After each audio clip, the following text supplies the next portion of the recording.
more clarity about a common mystery. That's the M word called marriage. Marriage. I don't even know the actual English root of that word, but it's a mystery that nobody fully comprehends. And the main part of that mystery is another mysterious component within it that's called commitment. Commit. What does that mean, commit? You could look at that to commit a crime. That guy went crazy, they committed him. Might have negative connotations. And yet, it seems we're pretty clear through all the evidence that marriage works when there's this mystery called commitment, and it doesn't work when you don't have it. So we have two question marks. What is this concept of marriage, and how does it depend on commitment? What function does commitment play in that role? And the reason why I'm emphasizing the question is because innately we don't understand the concept of commitment. Even a 2-year contract is too long for a commitment. I don't know where I'll be in 2 years. So the concept of I am committing for life is even a greater mystery. But in order to understand that, I'm not going to simply explain an idea. What we'll do is we'll take a look through the window of Torah, see what that teaches us about the mechanics of marriage, and then we'll extrapolate from that something that we can take home in the real life of what marriage is. So in the movement of the people, we celebrated Passover, we left Egypt, and we went through the sea, and we fought with Amalek. And now we came to Mount Sinai, a holiday we'll celebrate coming up on the 50th day after Passover, called Shavuos, the giving of the Torah. And the Talmud describes this act of the giving of the Torah on Mount Sinai, this one singular act in front of millions of people that was never repeated again in history. This act is called Yom, the day Chasunaso, the day of the wedding. When the verse says Yom Chasunaso, the day of the wedding, says the Talmud, this is referring to Mount Sinai. What? The mystery continues. How is Mount Sinai Yom Chasunaso? It's a day of a wedding. What does that mean? So I'll share with you 2 words in Hebrew that will window you into how the mechanism of Mount Sinai worked. What happened on Mount Sinai?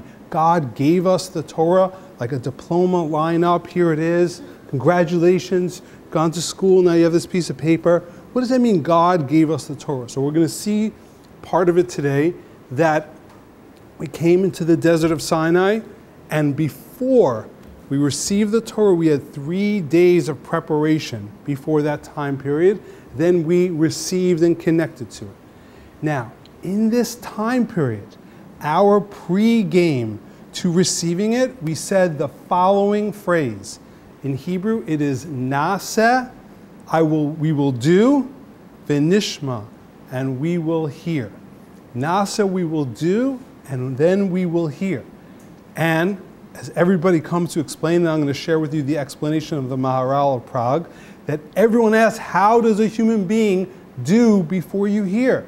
The normal, natural mechanism of how a human being acts is that you first hear it, let me understand it, why am I doing this? And then I will do it. Action normally comes after understanding.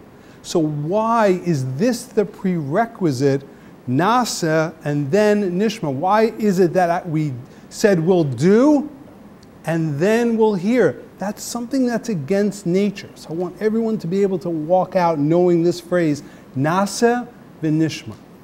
Says the Maharal like this, that there are times in which you are a person and you make a choice as to whether or not you're going to incorporate something into your life.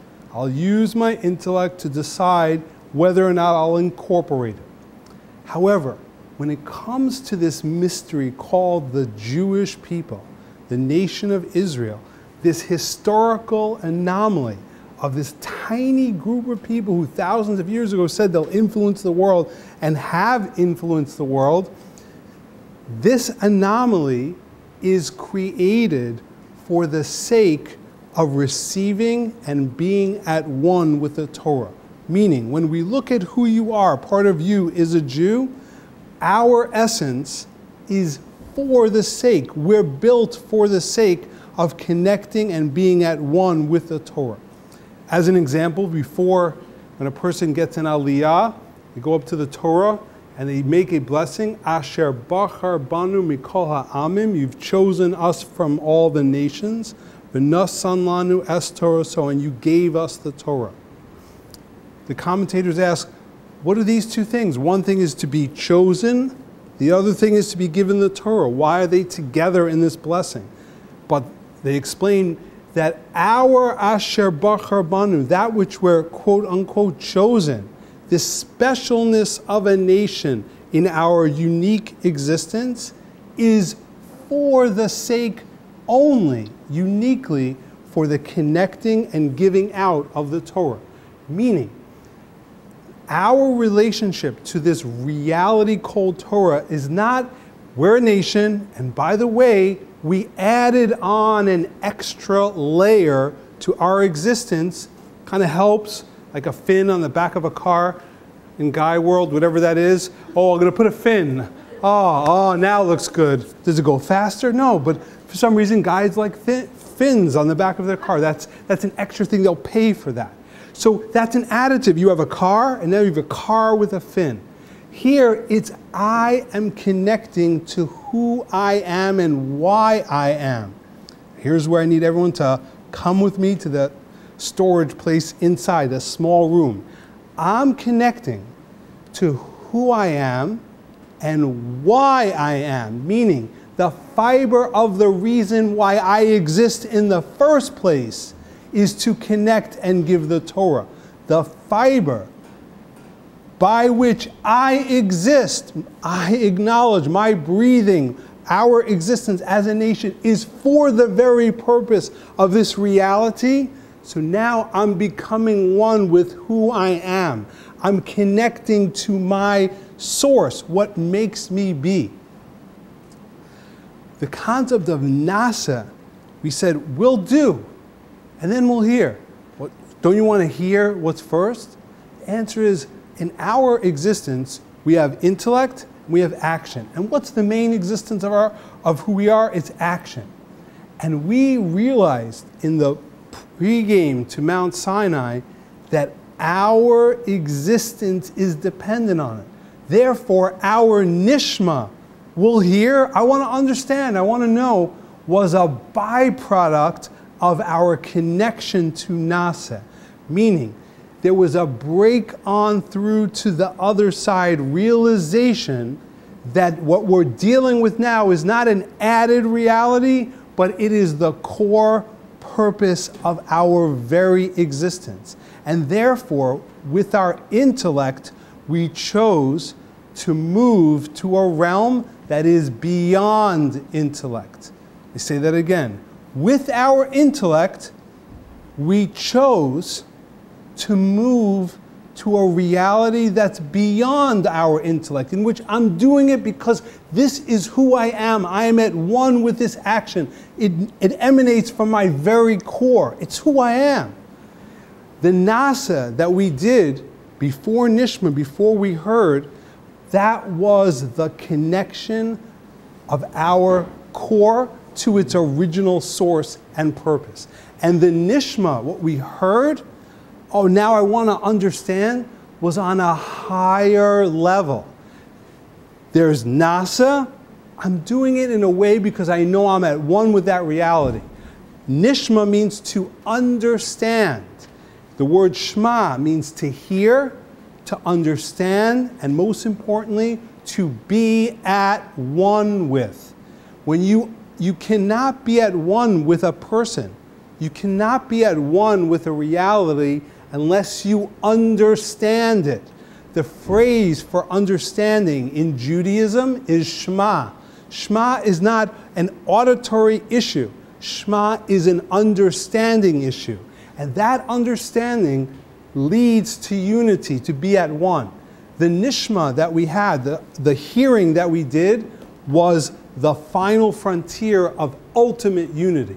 So the first act, the Maharal says that you can divide a human into two main realms. There is your intellect, your seichel, and then there is your emotions, which comes from your nefesh. The act of nasa we're going to do, that came from our essence, who we are, our emotion, our nefesh. And then once we connected back to our fiber, this is where I was born from, then came the added benefit of nishma. So in other realms, you're going to buy a product, first here, nishma, and then nasa, and then do. Check out the product before you buy it. Let the buyer beware. But when it came to Mount Sinai, when it came to the receiving of the Torah, that was not a buying product issue. That was a connection to fiber issue. And therefore, the act of the Jewish people prior to receiving was this phrase called Naseh v'nishma. I will do, and then I will hear. But my doing is from my fiber, not dependent on my intellect. Oh, if I like it, well, let me see. Let me try it on. Let me put it up against me. Let me email it to my friends. You guys like, should I buy this? Should I not buy this? That's yes, no, maybe yes. But when it comes from who I am, my fiber, then that's innate. And my hearing is subsequent. And that's why the reality of our connection to Mount Sinai lasts forever. We became a nation.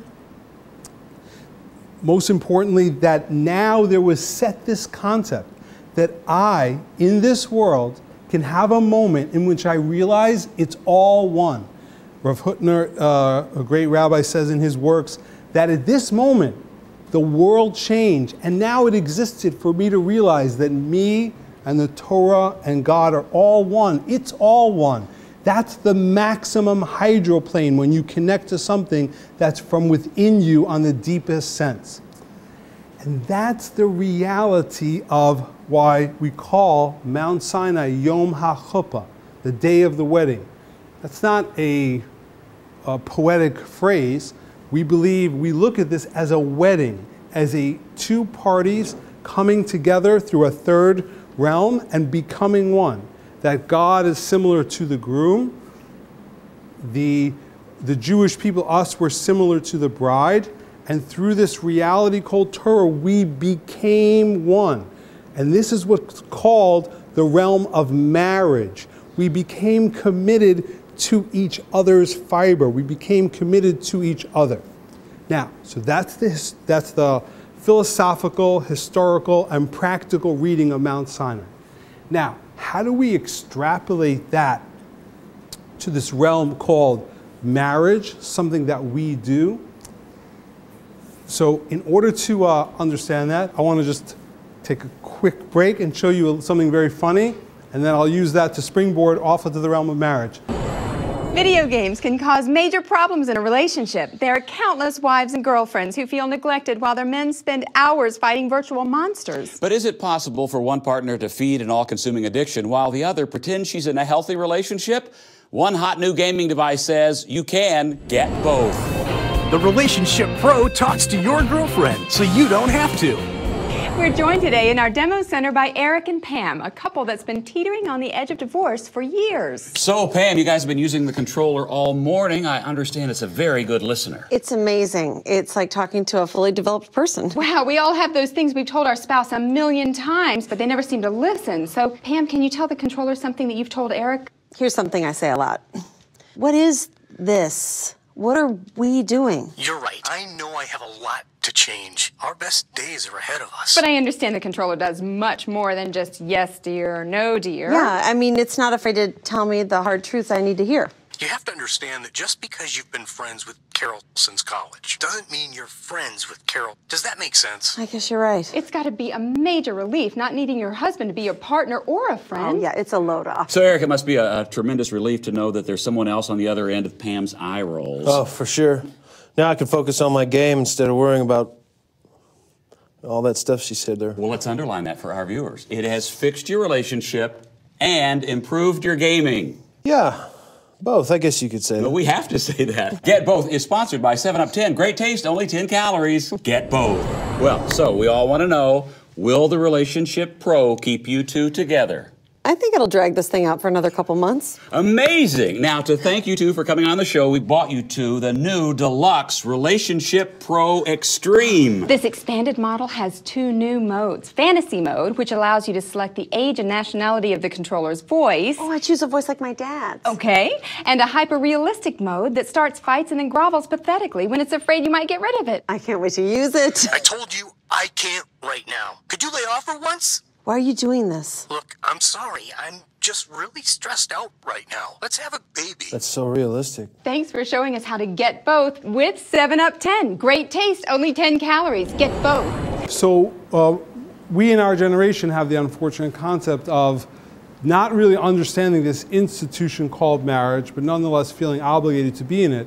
But then when we live in our day and age, which is a hypo-narcissistic reality, we want to get both. So men want to be boys and want to play video games, and maybe a woman would like to have a relationship, and this seems to not be able to get, you can't get both. But with a new machine, then this person will talk to your spouse and everything will at least go on for a little while longer.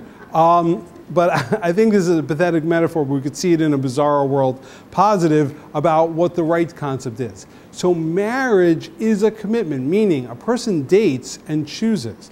But when a person goes under the chuppah, then they are like the Jews under the chuppah on Mount Sinai. And what do they say? Naseh v'nishma. We will do, and then we will hear. Which means that in this state, I am at one with you like I am at one with myself because we are actually one.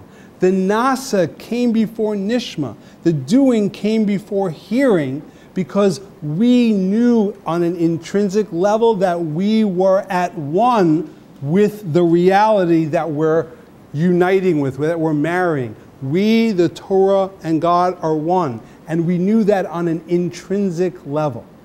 The concept of why marriage is dependent upon commitment because it all depends on how you view the other person. If you view the other person in a Naseh v'nishma way that I am at one with this person, well then I am them, they are me, we are one. So I don't want to be interrupted when I say something. I'd like to be heard. Now, you would not like to be interrupted. You'd like to say something and be heard. I understand that because you and I are one. I don't want to be interrupted. So when you don't want to be interrupted, I feel it as if I don't want. There's not a decision in my stopping myself from interrupting my sentence. There's not a decision in my act of hearing you, not just audibly hearing you, but understanding you for the sake of being at one with you. When I'm in the nishma, me in that I'm in nishma, I'm in hearing you, I'm listening to you, it emanates from the nasa, it emanates from the concept, the realm of act. And what's that act? The leap of faith, the utilization of your intelligence to leap to a world that acts beyond intelligence. Meaning, you chose, and now you leaped, however you say that in past tense, you leaped further into this thing. We're now married. You're married. You're no longer dating. Switch gears. Stop judging. Be at one. So obviously, it need not be said, put down the video game. Listen, there is no machine that will speak to your spouse. You have to be present to have a marriage. You have to listen in, obviously. But that listening in is not, which we've all experienced of, okay, now I'm listening. I'm actually waiting for you to stop talking so I could actually tell you the truth. No, you're not listening. You're just waiting to get back in the ring. You didn't hear what I said. You had as I was talking, you were planning your speech. You're not listening because you view you, as a separate entity from the other party. When you view you as a you individual separate from that person, then you're not in the zone, the bridge of Nasa. there won't be a nishma, there won't be a hearing, there won't be an understanding, there won't be an at one. The act of hearing, which is the realm of marriage. Marriage is when one who became two become one. When two people that were united in a different realm were divided on earth and now came together to be one, that their acts of hearing emanates from a deep-seated understanding that I am at one in a fabric sense with the person that I'm dealing with. That's what marriage is. So that's when we say marriage, the unity of two people, requires commitment. Commitment is not a prediction as to whether or not AT&T will be good for the next 2 years. It's not a prediction issue. The concept of commitment, when we say that word, are you committed, means are you acting out of the volition of assumed oneness? That's what commitment means. Commitment doesn't mean, oh, I really like how this business is operating. I do you favors, you do me favors. This is really working out. What you like doing as a favor is something I enjoy. What I like doing as a favor is something that you enjoy. So we have a mutually beneficial relationship. You like to cook, I like to work, and it all works out together. No, that's two individuals who are bartering in their relationship. Marriage means two who are one through the understanding of nasa, through the understanding that there's a pre-assumed, non-judging, not utilizing my intellect reality that we're really at one. Oh, if I'm at one, I'm not threatened by you, then I'll be able to hear you. I'll be in the realm of marriage. So that's the extrapolation. In the movement of the people, the Jewish people went through Egypt, we went through the splitting of the sea, the fighting of Amalek, and what was the downfall of Amalek? We became cool and we didn't hear. And the fixture of not hearing, of not being at one with, is when we come to Mount Sinai and we say, Nasa v'nishma. We understand we're at one and then we'll hear. And that's called marriage. Copy and paste for us. Oh, marriage is this concept of a unity based on fabric that acts in a realm of assumed hearing. I want to hear you out because I am not individual from you. I'm at one with you. The end.